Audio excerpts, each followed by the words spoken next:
If you're like me, you love to watch financial channels, and this is a frequently asked question. Can I retire with $500,000 saved? Because few people actually make it to a million. A stat I recently saw was 3.9%. And yet, most people are retiring. How are they actually doing it?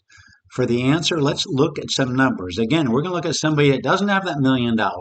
They have $500,000. Is that enough? Let's go ahead and run some numbers. So let's say you have the $500,000. This is one of the spreadsheets we use on our channel. I recently saw the average retiree's expenses are just under $49,000 a year. So 4,100 a month, that'd be 49,200. And the average Social Security is just over $2,000. I think it was 2008. So we're going to go ahead and do that. Now, if we run the numbers with a 70-30 asset allocation, we'll allow for a 3% COLA on that money. We're going to go ahead and update this. What we do on this channel is use the numbers for the S&P 500 for the last 100 years, and we simply project ahead what similar returns might do for you in the future. We figure it's probably going to be somewhere in this range. Could be as bad as the 1930s or 2000s. We look at worst case scenarios. We look at everything in between. So let's go ahead and update this. Right now we've got a 5.04% withdrawal rate, which is a little bit higher than the 4% rule. Let's see how the numbers might work out using numbers for the last 100 years. Okay, it looks like 93% of the time you'd still have money left after 20 years. We'd have a failure rate of 7% of the time, 7.4, using numbers for the last 100 years.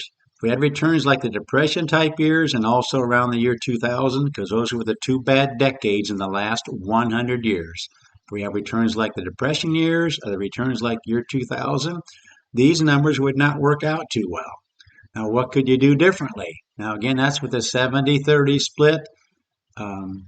What happens if we, in the second decade, we don't take out quite as much because usually you have what's called the go-go years when you first retire. The slow-go years, you cut back a little bit, and then the no-go years. What we're going to do is change these just to see if these numbers change much. Let's go, say you have 10% less, and in the third decade, during the no-go years, you don't increase it at all. So we're going to start out with this 2,100, increasing that by 3% a year. And then in the 11th year, we're going to kick it down by 10% because I can speak from experience. I'm 73 years old. We don't spend as much in the second decade as we did when we first retired. When we first retired, we did a lot of traveling and just did a lot more expenses. Now we're kind of cutting back, kind of settling into the slow go years. So let's go ahead and update this, see if this 7% changes at all. Again, we have a 93% success rate right now with these numbers. That's with a 5% withdrawal rate.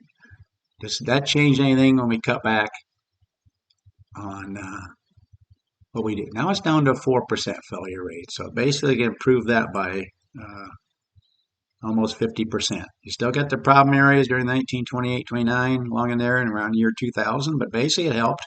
But what's another thing we do? What happens, I want you to notice just the difference, just 5.04%. What happens if we just go down to $4,000 a month? Just $100 less. That's a 4.8% withdrawal. See the difference that makes.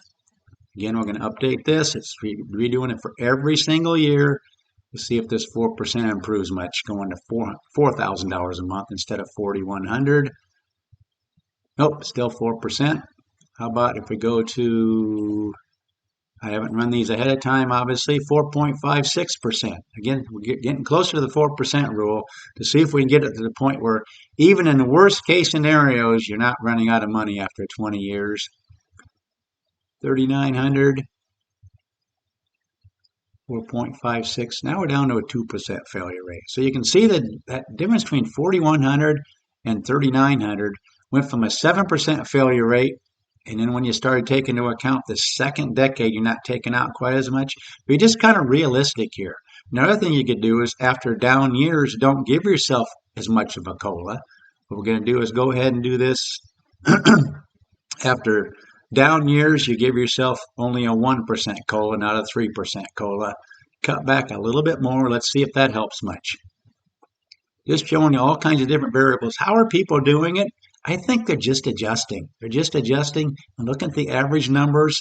Uh, Most every scenario, they're just fine, unless, of course, you would have returns like the depression type years. Now we're down to just a 1% failure rate. This is using the last 100 years worth of data. Only time you'd have a problem then is 1929, the absolute worst set of returns you could possibly have in the last 100 years was 1929. We had 4 down years and then a bunch more down years here. But even the year 2000, with these 3 down years, it looks like your money would be okay. After 20 years, you'd still have this kind of money left if we had returns. So how are people doing it? People are just adjusting and thankful they have Social Security they can fall back on. And again, we're just using averages here. We can change all these different numbers. We can change the asset allocation, the COLAs, maybe change some of these numbers too. But that's how people are doing it. They just adjust. They learn to live within their means once they reach retirement. And it looks like in every scenario they're going to be okay if they just cut back a little bit, especially if we initially have some down years. I call that sequence of returns risk. When you initially have those down years, you maybe take out a little bit less for a few years until the market comes back, and then you start benefiting from these up years. And using just this 4.56% withdrawal rate, you'd only have a problem in 1% of the cases in the whole last 100 years. But that's what we do on the channel. We love to answer questions because this is a frequently asked question. We see this all the time because people realize a lot of people don't make it to $1 million, and yet people are still retiring just fine. Looks like you can retire with $500,000 just using average Social Security returns. Again, please like the videos, please subscribe, and thanks so much for watching.